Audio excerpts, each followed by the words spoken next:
ঠান্ডা নিয়ে একা খেলো, তাই উপরওয়ালা ওকে শাস্তি দিল। হ্যালো গাইজ, আজকে আমরা 4 জন যাচ্ছি মোমো খেতে, আর এরা আমাদের সাথে যাবে না বলে এরা যাচ্ছে। ফার্স্ট সার্ভিস দেখে খুব খুশি হলো। আর হাইওয়ের মিউজিকটা দেখতেই পাচ্ছি, হাইওয়েতে আমরা মোমো খেতে এসেছি তো শুনতেই পারতে হবে। এদের শেষ হয়ে গেছে, তাই এরা আমার চাউমিনে এরা লোভ লাগাচ্ছে।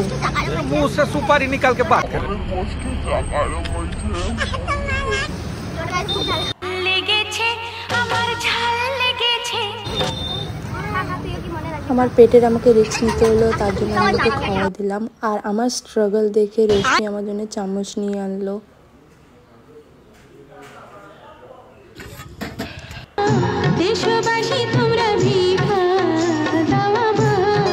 টাকা নিয়ে আসেনি বলে এরা বাটি নিয়ে দাঁড়া হলো। লাস্টে আমি ঠান্ডা নিলাম, একে দিলাম না বলে রাগ হয়ে গেল। যাই হোক, শেষ ভিডিও। ভালো লাগলে সাবস্ক্রাইব।